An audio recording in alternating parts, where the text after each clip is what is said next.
Good morning sa inyong lahat. Na shout out sa inyong mga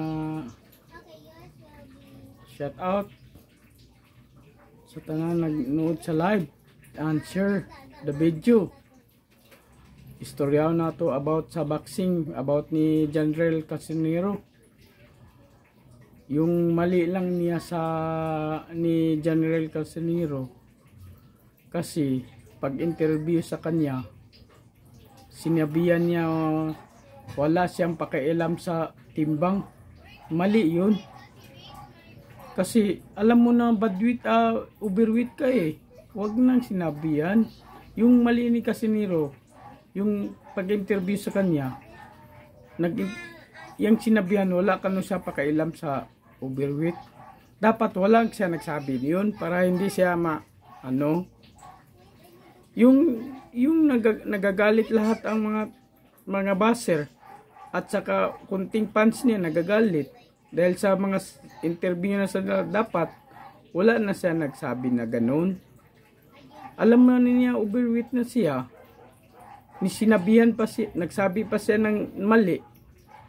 Yun, mali yun. Dapat hindi na siya nagsabi na ganoon. Yung mali lang ni Casimero sa akin lang, kasi wag mong sabihin na wala kang pakialam sa timbang, kasi yun kasing basihan sa mga reporter. Ang mali mo, dapat hindi ka na ganoon. General Casimero, dapat mag-ensayo ka na mabuti para wala nang dahilan, para hindi ka na mababas. Sayang ang opportunity mo, kasi magaling talaga ka, idol. Sa totoo lang, wala makatatalo sa'yo. Sa totoo lang, ang sayo, sa akin lang, dapat mag-ensayo ka na mabuti.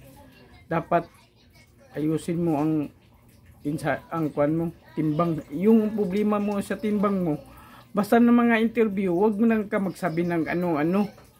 Importante, wag mag-imik ka lang. Sabihan ka na sa mga reporter, bakit hindi mo nakuha? Sabihan mo lang nga. Wala kasi, hindi yun lang kasi. Wag kang maingon nga. Yung mali mo. Yun lang mali mo, General Casimero.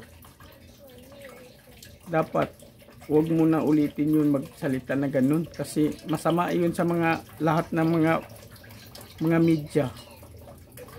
Yun lang sa akin na General Casimero, mag-ayos ka lang mag-training, kasi alam ko na walang magkatatalo sa'yo, promise. Basta mag-ayos ka lang training, para wala nang mga promoter ganado sa'yo mag-promote. Alam nila malakas ka talaga, kasi lang ang sayo lang na, kasi kung wala kang fight, mag-relax, kasi ikaw hindi kasi ikaw nang malaging mag-exercise. Dapat mag-exercise ka pa rin, para alam mo na yun ang timbang, i-maintain mo lang. Huwag ka nang bahala kumain ka, basta at least mag-maintain ka na lang sa exercise, mga kuan lang, ensayo, para hindi mabigat sa kanya. Pag may fight ka na, hindi na magbigatan ka pag-reduce. Yun lang sa akin, General. Advice ko lang sa iyo. Sana maniwala ka sa akin. Wala nang makatatalo sa iyo. Basta pabutihin mo lang ang ensayo mo, at saka pagkuan mo sa mong timbang, wala nang makatatalo sa iyo. And God bless you to all, idol.